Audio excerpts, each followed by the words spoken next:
नमस्कार दोस्तों। हमारा आज का जो पीछे का जो टॉपिक चल रहा था केमिकल कोऑर्डिनेशन इन ह्यूमन, और आज उसका पार्ट है थर्ड। और दोस्तों इसमें हम पढ़ने वाले हैं हार्मोन और पिट्यूटरी ग्लैंड। देखिए, पिट्यूटरी ग्लैंड के द्वारा स्रावित होने वाले हार्मोन्स के बारे में हम पढ़ेंगे। तो देखिएगा दोस्तों, पिट्यूटरी ग्लैंड के मैंने आपको जो सेकंड पार्ट है उसमें मैंने 2 पार्ट्स बताए थे। कौन कौन सा पार्ट था? नंबर 1 कौन सा? Adeno hypophysis. कौन सा? Adeno hypophysis. और दूसरा पार्ट कौन था? Neuro hypophysis.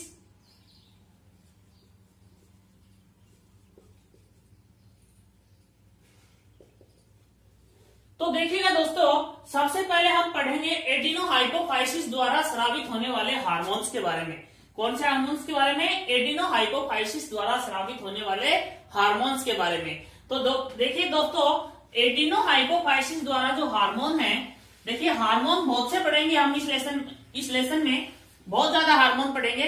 हमारे सामने एक कंफ्यूज आएगा कि कौन सा हार्मोन कौन सी ग्लैंड द्वारा स्रावित होता है। तो इसके लिए देखिए मैं एक छोटी सी ट्रिक बताता हूं आपको। जागो पीएमटी, जागो पीएमटी।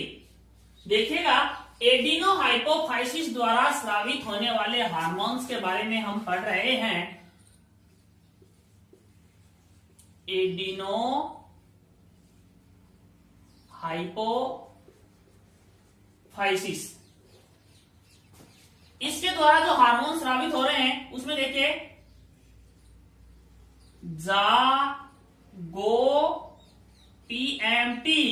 देखेगा दोस्तों, पीएमटी जो है, आप लोग जो नीट की तैयारी कर रहे हैं, और नीट को पहले पीएमटी कहा जाता था, प्री मेडिकल टेस्ट। आज भी जो पुराने लोग हैं वो इसको पीएमटी के नाम से जानते हैं, राइट। और जागो पीएमटी, पीएमटी के लिए जागना है हमको, और एडिनो हाइपोफाइसिस के जो हार्मोन हैं उनका पता लगाना है हमको, राइट। तो देखिएगा दोस्तों, G4 number 1 growth hormone, growth hormone, इसको हिंदी में कहते हैं वृद्धि हार्मोन। दूसरा देखिए दोस्तों, ए, इसका शॉर्ट नाम है GH। दूसरा देखिएगा दोस्तों ए, और इसको कहते हैं एडिनो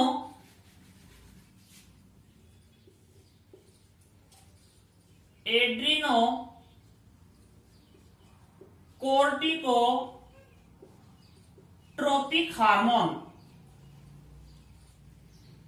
और शॉर्ट में बोलते हैं इसको ACTH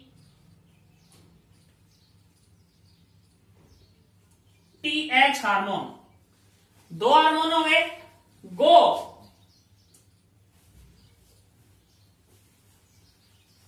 ये जो तीसरा हार्मोन है दोस्तों, गो,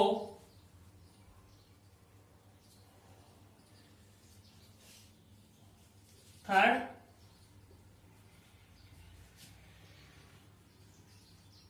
गोनेडोट्रोपिन हार्मोन, जनद हार्मोन भी कहते हैं इसको, जनद हार्मोन।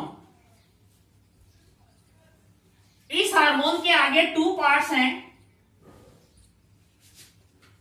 FSH व LH। ये हम डिटेल में पढ़ेंगे, तब अभी इसी लेसन में करेंगे इसको।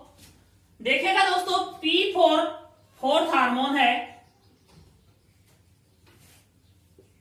Prolactin hormone. कौन सा हार्मोन है? Prolactin hormone. M4 5वां हार्मोन है, मेलानोसाइट हार्मोन, मेलानोसाइट हार्मोन। और T4 6th हार्मोन है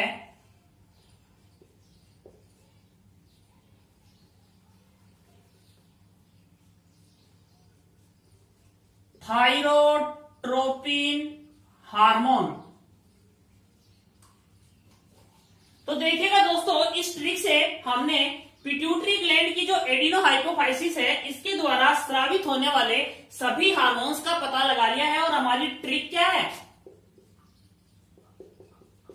हमारी ट्रिक क्या है? जागो पीएमटी। जागो, G for growth hormone, A for adrenocorticotropic hormone, GO for gonadotropin hormone, P for prolactin hormone, M for melanocyte hormone and sixth है T for thyrotropin hormone. हाँ तो दोस्तों, इस ट्रिक के बाद देखिए, अब हम ये जो ट्रिक है इसी के जो 6 हार्मोन है इनको 1 बाय 1 अभी हम इनकी डिटेल में स्टडी करेंगे। तो देखिएगा, इसको मैं मिटा रहा हूं यहां से।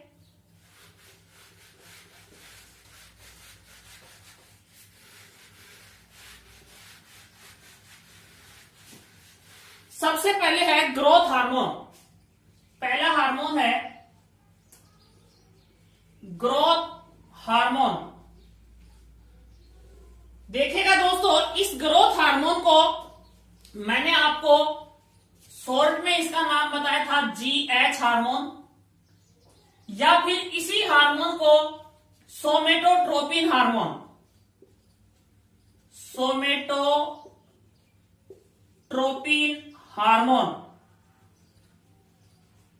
और हिंदी में यदि इसी हार्मोन का नाम देखते हैं तो इसको कहते हैं वर्दी हार्मोन।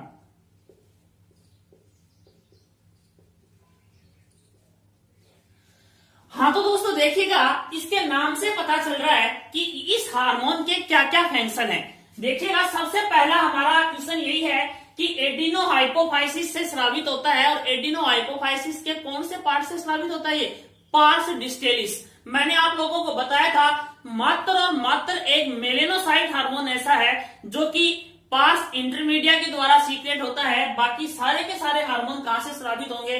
Parse distalis.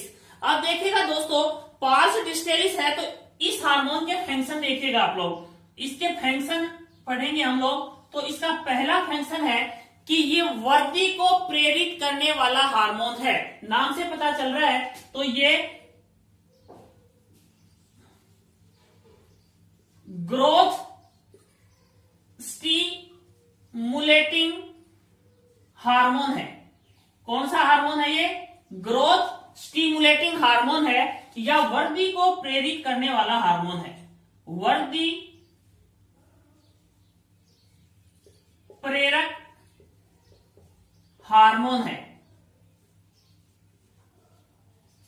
ठीक है। अब देखिए दोस्तों, वृद्धि अगर हो रही है किसी की बॉडी में वृद्धि अगर हो रही है तो उसके कौन कौन से पार्ट जो हैं वो प्रभावित होंगे। देखिएगा, सबसे पहले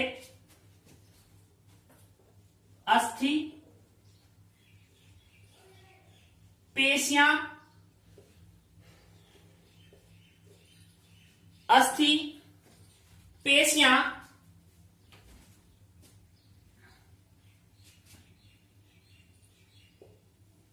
अस्थि और पेशियों का विकास होता है तथा संयोजी ऊतक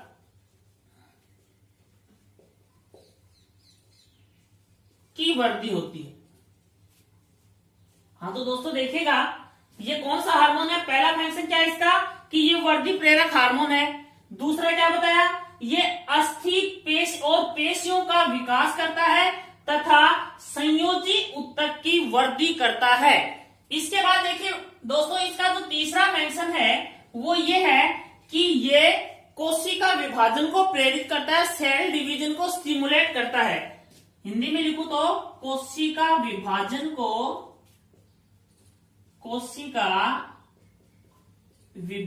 को प्रेरित करता है। ठीक है। इसके बाद देखिए दोस्तों, ये हार्मोन लंबी अस्थियों पर अपना प्रभाव दर्शाता है।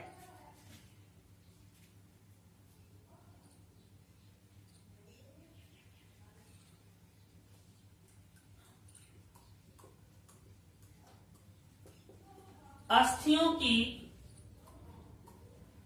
लंबाई पर प्रभाव दर्शाता है। नेक्स्ट जो इसका काम है वो देखिएगा दोस्तों, ये वसा के विघटन,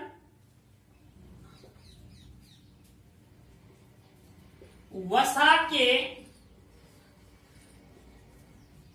विघटन, किसको?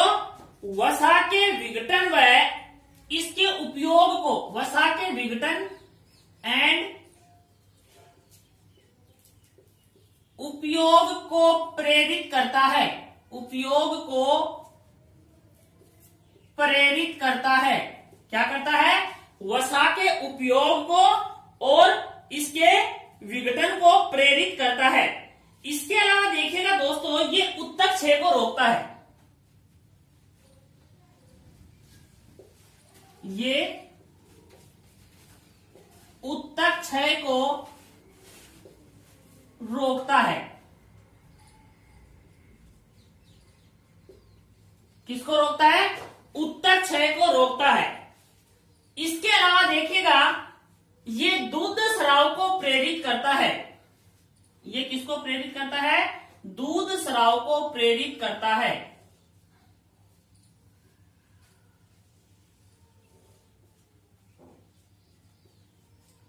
दुग्ध स्राव को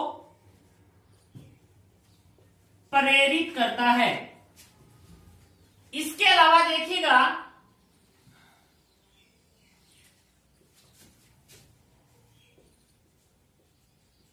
यूरिया के उत्सर्जन एंड मूत्र के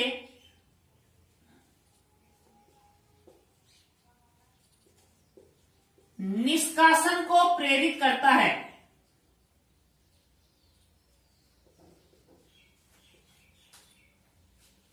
इसके अलावा और देखिएगा आप लोग, मैं इसको आगे से यहां मिटा रहा हूं जगह की कमी होने की वजह से।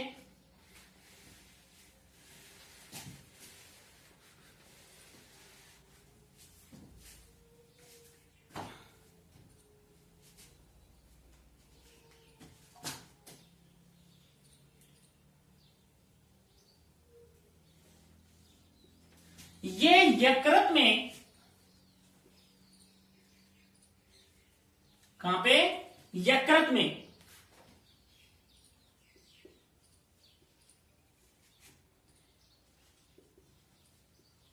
एमिनो एसिड से ग्लूकोज के निर्माण को प्रेरित करता है। एमिनो एसिड से ग्लूकोज के निर्माण को प्रेरित करता है, जिसे हम क्या कहेंगे? ग्लूकोनियोजेनेसिस कहते हैं। जिसको क्या कहते हैं? ग्लूको, यहां लिख रहा हूं मैं, ग्लूकोनियोजेनेसिस।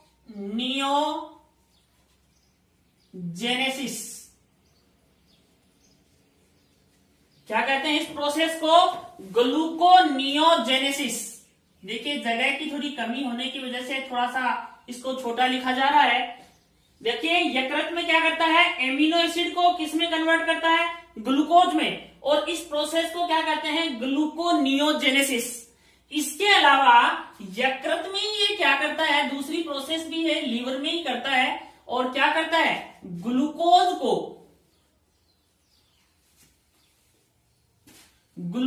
को ग्लाइकोजन में कन्वर्ट करता है।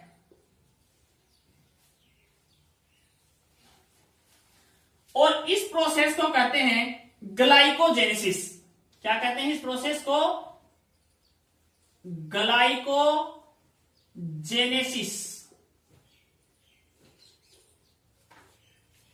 देखिएगा दोस्तों, एक बार फिर से इसके फंक्शन देखिए। थोड़ा सा हार्मोन बड़ा है, क्योंकि काम भी तो वर्दी का कर रहा है। पहला काम है ग्रोथ स्टिमुलेटिंग हार्मोन है। दूसरा देखिए, इसको हिंदी में कहते हैं वर्दी प्रेरक हार्मोन है। दूसरा अस्थि पेशियों का विकास तथा संयोजी उत्तक की वृद्धि को प्रेरित करता है। इसके अलावा कोशिका विभाजन को प्रेरित करता है। दूध स्राव को प्रेरित करता है। ये अस्थियों की लंबाई पर देखिए, आगे एक हम डिजीज पढ़ेंगे, वहां पर ये बहुत अच्छा टेस्ट है। अस्थियों की लंबाई पर प्रभाव दर्शाता है। वसा के विघटन व उपयोग को प्रेरित करता है, उत्तक क्षय को रोकता है। इसके अलावा यूरिया के उत्सर्जन व मूत्र के निष्कासन को प्रेरित करता है तथा लीवर में एमिनो एसिड को ग्लूकोज में कन्वर्ट करता है, जिसे ग्लाइकोनियोजेनेसिस कहते हैं, तथा ग्लूकोज को ग्लाइकोजन में कन्वर्ट करता है, जिसे हम ग्लाइकोजेनेसिस कहते हैं। हाँ तो दोस्तों देखिएगा, इसके फंक्शन देखने के बाद देखिए इसके द्वारा इसके कम या अधिक स्राव से होने वाली बीमारी या उनके रोगों के बारे में या डिजीज के बारे में हम थोड़ा सा अध्ययन करेंगे। यहाँ पे वो देखिएगा,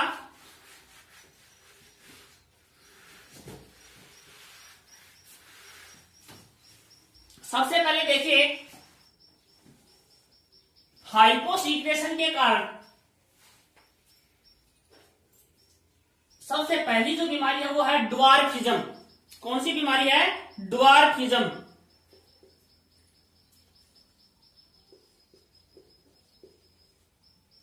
और हिंदी में कहते हैं इसको बोनापन। सबसे पहले तो हमें यह पता होना चाहिए कि यह बीमारी होती किस वजह से है। ड्वार्फिज्म जो है इसका कारण क्या है? GH हार्मोन के अलग स्राव के कारण होती है। किसके कारण होती है? GH हार्मोन के अलग स्राव के कारण होती है। और इसके लक्षण क्या हैं? दूसरी बात देखिएगा, बहुत ही इंपॉर्टेंट बात है कि इसके लक्षण क्या हैं। देखिएगा, ये जो डिजीज है इसी के इक्विवेलेंट एक डिजीज पढ़ेंगे हम जब थायरोक्सिन ग्लैंड पढ़ेंगे, तो उसमें क्रेटिनिज्म एक रोग है, उसके अंदर पढ़ेंगे ये ऐसा ही बोनापन है। देखिए पिट्यूटरी ग्लैंड के कारण अगर बोनापन हो रहा है ग्रोथ हार्मोन के कारण, तो उसको हम ग्रोथ हार्मोन ड्वार्फिज्म कहेंगे, या पिट्यूटरी ड्वार्फिज्म, या पीयूष ग्रंथि बोनापन रोग के नाम से जाना जाता है। और इन दोनों के लक्षण मिलते जुलते सेम ही है, थोड़ा सा डिफरेंस है वो मैं बता दूं। काफी बार कंपटीशन एग्जाम्स में उस जो एक डिफरेंस है उस पर काफी बार कंपटीशन एग्जाम में क्वेश्चन पूछा जाता है। तो पहले तो इसका लक्षण देखिए, इस लक्षण वाले व्यक्ति नपुंसक व बांझ होते हैं। नपुंसक एंड बांझ होते हैं। लेकिन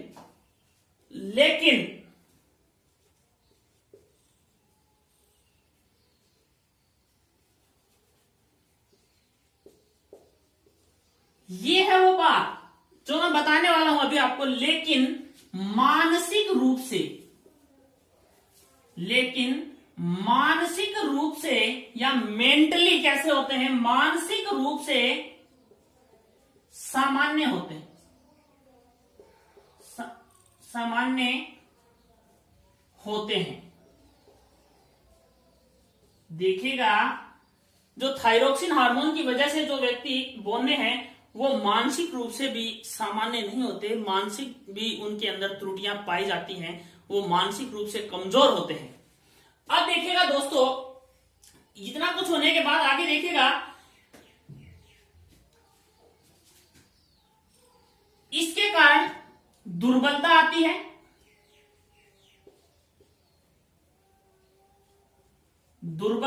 है, जनन क्षमता में कमी। एक ही बात है, ये ऊपर बता दिया आपको, जनन क्षमता में कमी आती है। और यदि यही कमी इस बोनेपन को वेस्ट में, अगर वेस्ट में ये चीज हो जाए, अगर ये बीमारी किसमें हो जाए? वेस्ट में हो जाए, अगर ये डिजीज वेस्ट में यदि ये बीमारी अपना लक्षण दर्शाती है तो इसे एटेलियोसिस कहा जाता है। एटेलियोसिस या हिंदी में बोलो तो एपीलियोसिस के नाम से जाना जाता है। वेस्ट में इसी बीमारी को किस नाम से जाना जाता है? एटेलियोसिस। देखिए, ग्रोथ हार्मोन के अलग स्राव के कारण होती है। इसके लक्षण है नपुंसक व बाज होते हैं, मानसिक रूप से सामान्य होते हैं, दुर्बलता, जनन क्षमता में कमी आती है। और वेस्ट में अगर ऐसी बीमारी होती है तो ये क्या कहलाती है? एटेलियोसिस के नाम से जानी जाती है। इसके बाद देखिए दोस्तों, इसी हार्मोन की वजह से दूसरी जो डिजीज है ये अलग स्राव के कारण होने वाली बीमारी है, और दूसरी जो बीमारी है वो हाइपर सीक्रेशन के कारण होने वाली बीमारी है या अति स्राव के कारण होने वाली बीमारी है। उन दोनों बीमारियों को हम देखिएगा एक साथ पढ़ेंगे, एक साथ। बीमारी अलग अलग है दोनों। हाइपर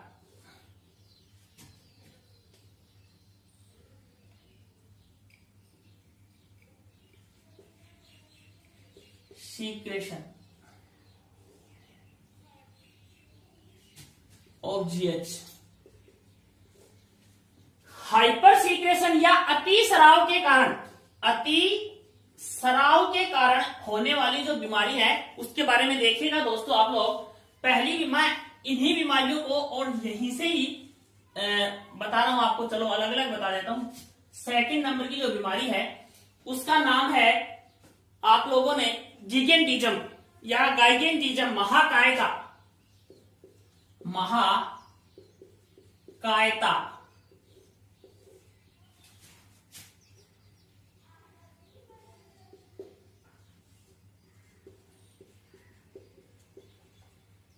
जाइगेंटिज्म या गिगेंटिज्म के नाम से भी इसको जाना जाता है।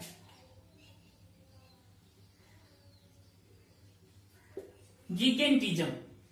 देखिएगा दोस्तों, ये जो डिजीज है ये किन में होती है? सबसे पहले तो यह है कि ये अतिस्राव के कारण होती है।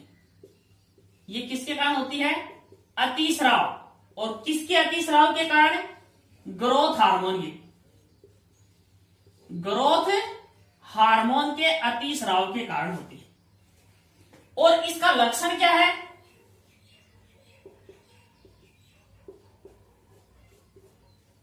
लक्षण ये क्या करती है कि हड्डियों की लंबाई में वृद्धि करती है, और हड्डियों की लंबाई में वृद्धि से जो मनुष्य की जो लंबाई है वो 7 से 8 फुट लंबा हो जाता है। मनुष्य के हाथ और पैर भी लंबे हो जाते हैं। ये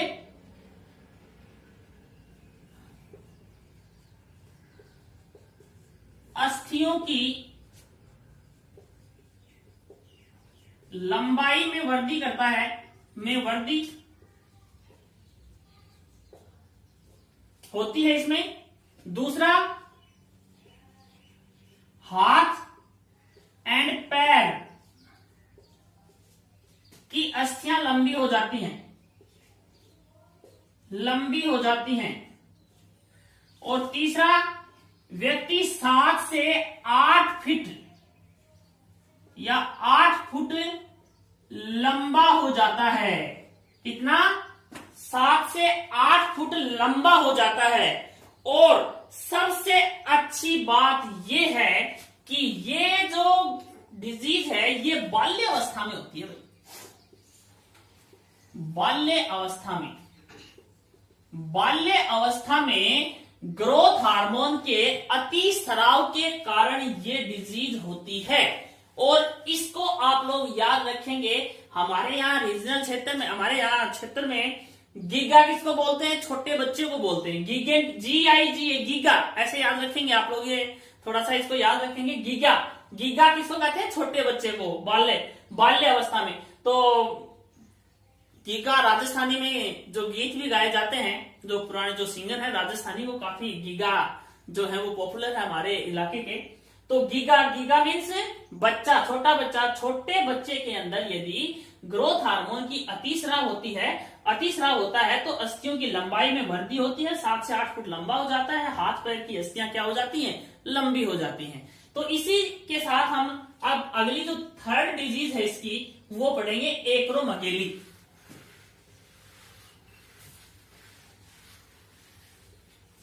एक्रोमेगेली। अग्राती कायता, अग्राती कायता, और इंग्लिश में बोलते हैं इसको एक्रोमेगाली, एक्रोमेगाली। देखिएगा दोस्तों, ये वेस्ट अवस्था में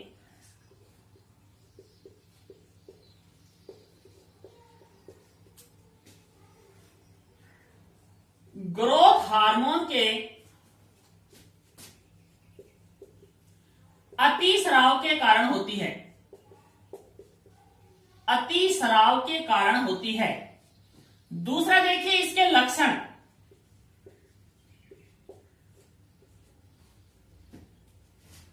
इसके लक्षण देखिएगा, जबड़े की अस्थियां जो हैं, जबड़े की अस्थियां लंबी हो जाती हैं, गालों की अस्थियां जो हैं वो उभरी हुई होती हैं, गालों की अस्थियां उभरी हुई तथा अस्थियों में अनुपातहीन वृद्धि होती है।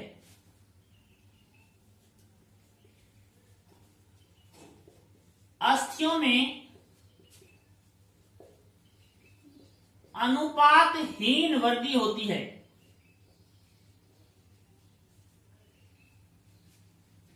तथा जिसके कारण व्यक्ति कैसा लगता है,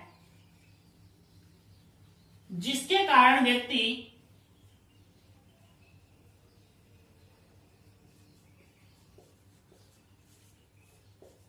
कुरूप,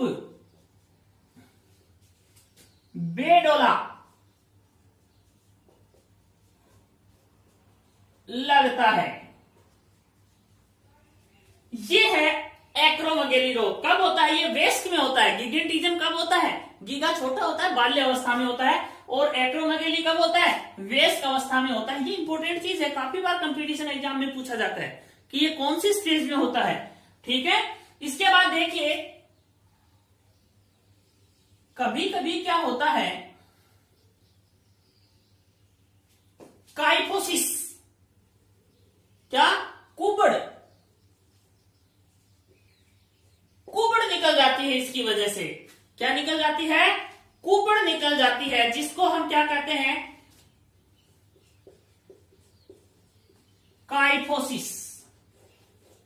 और कुबड़ कब निकलती है? कुबड़ कब निकलती है? जब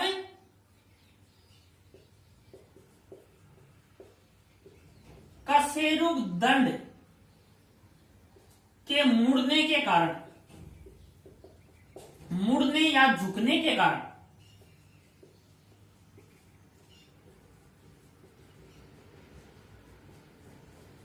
तो ये है ग्रोथ हार्मोन के द्वारा के कारण होने वाली डिजीज।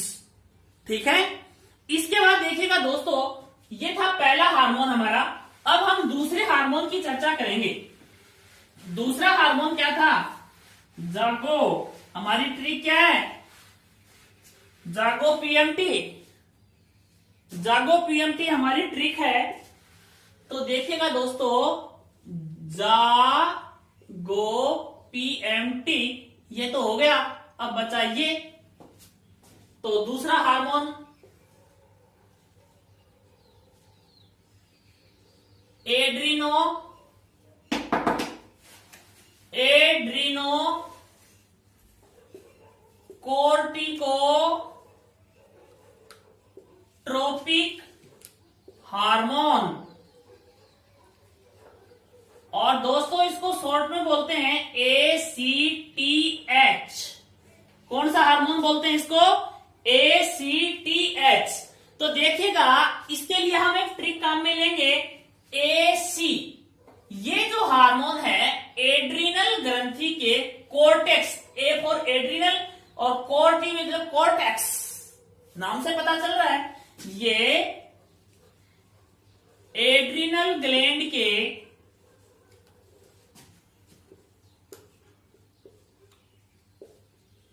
कोर्टेक्स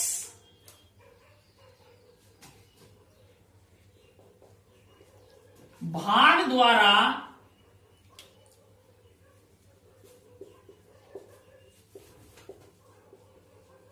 स्रावित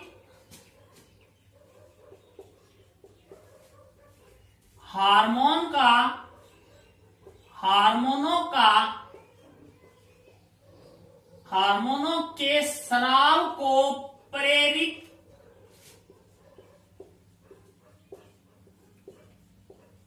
करता है। एसीटीएच हार्मोन क्या काम करता है? एड्रिनल ग्लैंड के कोर्टेक्स भाग द्वारा स्रावित हार्मोन के स्राव को प्रेरित करता है। और इसका कंट्रोल कहां होता है? इसका कंट्रोल कहां होता है? देखिएगा दोस्तों, आपको बताया था मैंने, ग्रोथ हार्मोन के लिए भी मैंने बताया था कि नहीं? हाइपोथैलेमस के द्वारा कौन से हार्मोन, वो ट्रिक याद है ना आप लोगों को? मैडम घर पर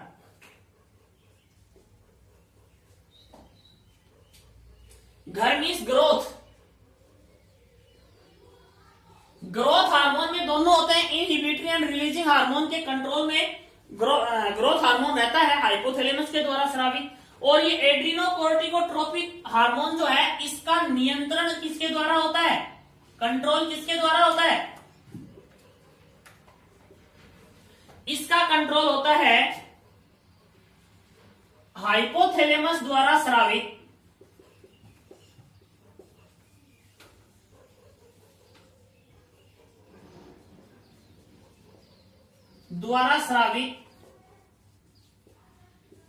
ACTH एड्रिनोकोर्टिकोट्रोपिक हार्मोन रिलीजिंग हार्मोन के द्वारा इसका कंट्रोल होता है। राइट। इसके बाद देखिएगा दोस्तों, हम तीसरा हार्मोन पढ़ने जा रहे हैं जो बहुत ही इंपॉर्टेंट हार्मोन है ग्रोथ हार्मोन की तरह, और वो हार्मोन है गोनेडोट्रोपिन हार्मोन। ये वाला तीसरा हार्मोन कौन सा है? Gonadotropin hormone. Gonadotropin hormone. देखिएगा दोस्तों, गोनेडोट्रोपिन हार्मोन जो है, इसमें देखिएगा आप लोग कि ये जनन हार्मोन के नाम से जाना जाता है। किस नाम से? जनन हार्मोन के नाम से। और ये क्या काम करता है? नर तथा मादा में वर्षण, टेस्टिस एंड ओवरी या अंडाशय के विकास एंड युग्मकों के निर्माण में सहायक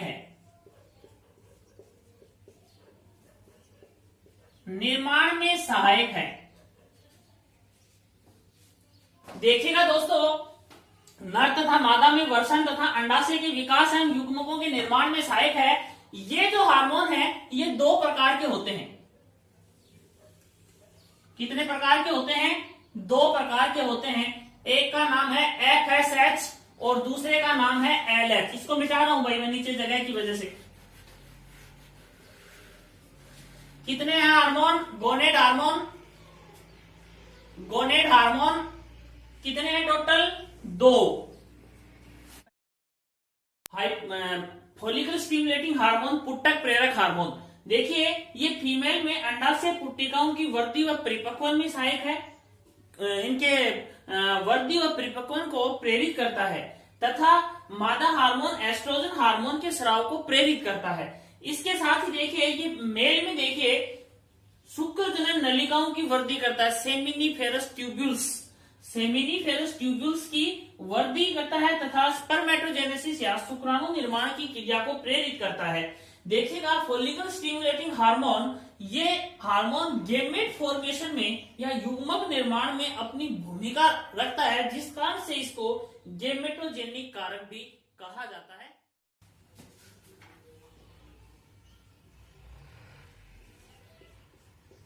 ICSH या LH हार्मोन। देखिएगा दोस्तों, ये दोनों ही इनकी थर्ड फॉर्म है। LH हार्मोन की फुल फॉर्म है ल्यूटियोट्रोपिन हार्मोन। ल्यूटियोट्रोपिन या ट्रोपिक हार्मोन। ICSH इंटरस्टीटियल सेल, इसकी फुल फॉर्म क्या है? इंटरस्टीटियल सेल स्टिमुलेटिंग हार्मोन। इंटरस्टीटियल मीन्स अंतराली जो कोशिकाएं हैं। इंटरस्टीटियल का मतलब क्या है? अंतराली कोशिका प्रेरक हार्मोन। अब देखिए दोस्तों, इस हार्मोन के काम देखिए आप लोग, ये तो उसका नाम ही है, ठीक है। तो सबसे पहले देखिए इस हार्मोन के काम देखिएगा आप लोग। काम देखेंगे तो सबसे पहला काम देखिएगा ये वाला। सबसे पहले यदि अपन देखें तो मादाओं में क्या होता है? मादा में क्या काम करता है ये? देखिए मादा के अंदर एक तो पुट्टक परिपक्वन, दूसरा काम क्या करता है? अंडोत्सर्ग ओव्यूलेशन, अंडोत्सर्ग। अंडोत्सर्ग के बाद देखिएगा कार्पस ल्यूटियम बनता है। तो कार्पस ल्यूटियम थोड़ा नीचे लिख देता हूं मैं, एंड कार्पस ल्यूटियम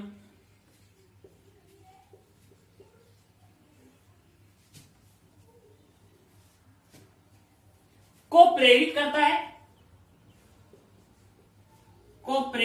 है तथा आपको बता दें कि मादाओं में ही ये जो कार्पस ल्यूटियम है, इसके द्वारा एक हार्मोन का सीक्रेशन होता है और उस हार्मोन का नाम है प्रोजेस्टेरोन हार्मोन। प्रोजेस्टेरोन हार्मोन स्राव को प्रेरित करता है। तो दोस्तों आप हमारे सामने फिर अगला क्वेश्चन आता है कि नर में क्या करता है? नर में नाम से पता चल रहा है इंटरस्टीटियल सेल स्टिमुलेटिंग हार्मोन है। इंटरस्टीटियल सेल मीन्स अंतराली कोशिकाएं, और अंतराली कोशिकाओं का दूसरा नाम है लीडिंग कोशिकाएं, राइट? क्या कहते हैं उसको? अंतराली कोशिकाओं का दूसरा नाम क्या है? लीडिंग कोशिकाएं। तो लीडिंग कोशिकाओं को प्रेरित करता है ये क्या करता है? लीडिंग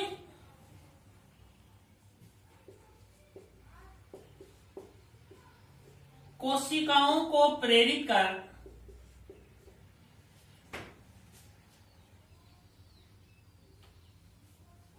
सॉरी एक सेकेंड दोस्तों, इसमें जो पीछे वाले में बताया था आपको जो जनद हार्मोन इसके द्वारा स्रावित होगा, उसके अंदर शुक्राणु निर्माण को प्रेरित किया जाएगा, राइट? लीडिंग कोशिकाओं को प्रेरित कर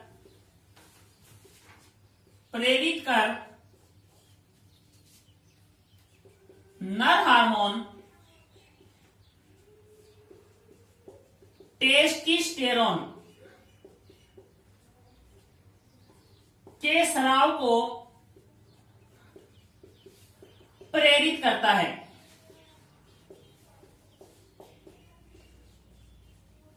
देखिएगा दोस्तों, मैंने आपको FSH हार्मोन के अंतर्गत बता दिया था कि ये टेस्टोस्टेरोन के हार्मोन को के स्राव को प्रेरित करता है, लीडिंग सेल।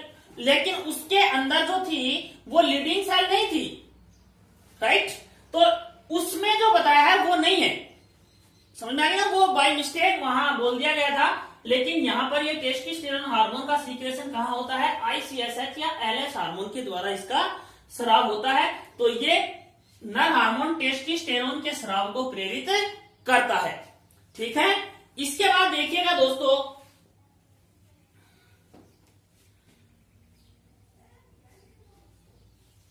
इसके बाद अगला जो हार्मोन है, हमारे 3 हार्मोन कंप्लीट हो चुके हैं।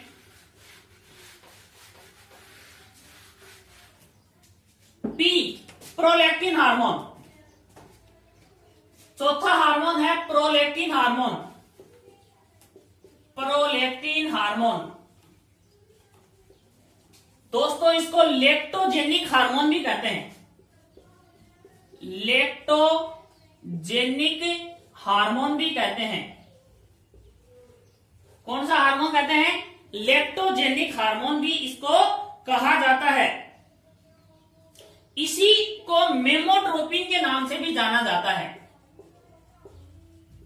मेमोट्रोपिन के नाम से भी जाना जाता है। और किस नाम से जाना जाता है? मेमोट्रोपिन, प्रोलैक्टिन, लेक्टोजेनिक या लेक्टोट्रोप हार्मोन।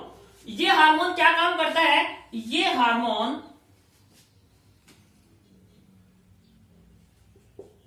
मादाओं में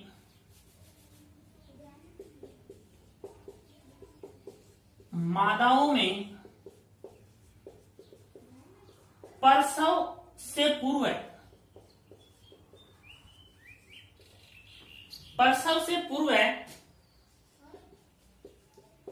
स्तन ग्रंथियों के विकास में सहायक है। स्तन ग्रंथियों के विकास में सहायक है तथा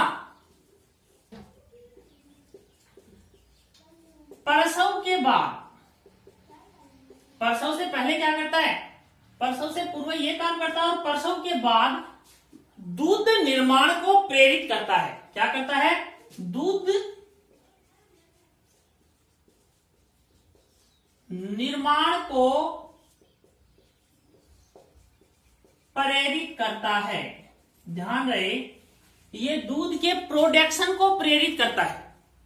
इंपॉर्टेंट बात है, यहां पर थोड़ी कंफ्यूज होने वाली बात है। आगे एक हार्मोन और आएगा, उसमें हम बताएंगे ऑक्सीटोसिन हार्मोन में वो दूध के स्राव को प्रेरित करेगा, जबकि ये क्या करता है? दूध के प्रोडक्शन को प्रेरित करता है, दूध के निर्माण को प्रेरित करने का काम करता है। इसके बाद देखिएगा दोस्तों, पांचवा हार्मोन जो है वो है मेलेनोसाइट हार्मोन। लेकिन इससे पहले हम थोड़ा सा ये हार्मोन पढ़ लेते हैं। पांचवा हार्मोन है मेलेनोसाइट। चलो पहले मेलेनोसाइट पढ़ लेते हैं। Melanocyte hormone. मेलानोसाइट हार्मोन जो है, इसकी सबसे बड़ी विशेषता यह है कि ये एडिनोहाइपोफाइसिस के इंटरमीडिया भाग द्वारा स्रावित होता है। कौन से भाग द्वारा? Intermedia part of adenohypophysis. इसका स्राव कहां से होता है? एकमात्र हार्मोन है जो पास डिस्टेलिस के अलावा इंटरमीडिया पार्ट से स्रावित होता है। इसके बाद देखिएगा, ये हार्मोन काम क्या करता है? ये हार्मोन जो है ये स्किन के अंदर मेलेनिन के वितरण को प्रभावित करता है।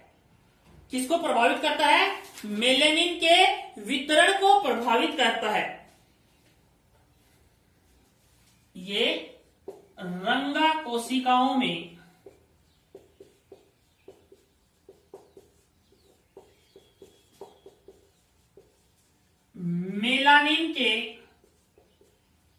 मेलानिन को फैलाने का काम करता है।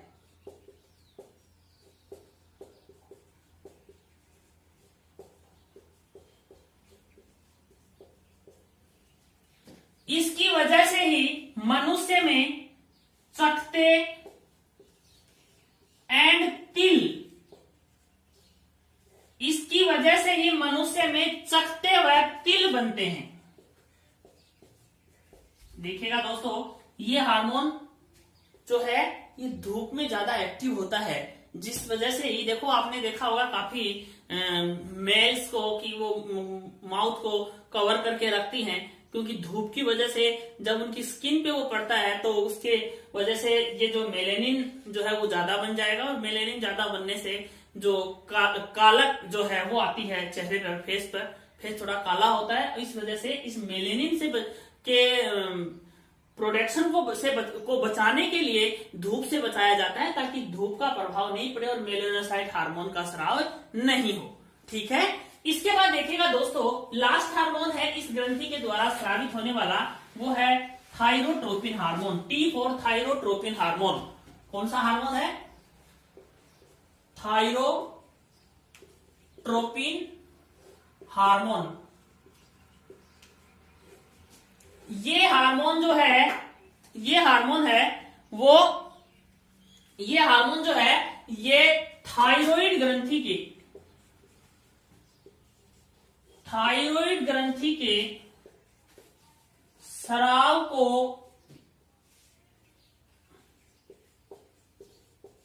प्रेरित करने का कार्य करते हैं, स्रावित करने का कार्य करते हैं। ठीक है, क्या काम करते हैं ये? थायराइड ग्लैंड के स्राव को प्रेरित करने का काम करते हैं। ठीक है, तो दोस्तों एक देखिएगा, ग्रोथ हार्मोन में एक डिजीज और छूट गई थी, और वो डिजीज है, वो अपन अभी सीमंड का रोग जो है वो रह गया था, वो अभी अपन कर रहे हैं इसमें। सीमंड का रोग, सीमंड का रोग देना भी आता। सीमंड का रोग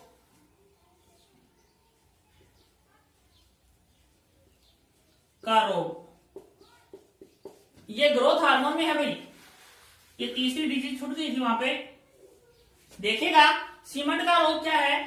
पूर्ण वृद्धि के बाद यदि ग्रोथ हार्मोन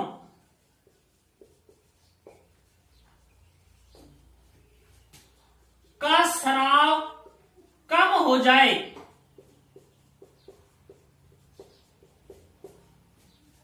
तो सीमंड का रोग हो जाता है। किसका रोग हो जाता है? सीमंड का रोग हो जाता है। और इसकी वजह से क्या होता है? देखिए, सीमंड के रोग की वजह से क्या होता है कि उत्तक क्षय होता है, दुर्बलता आती है। क्या आती है?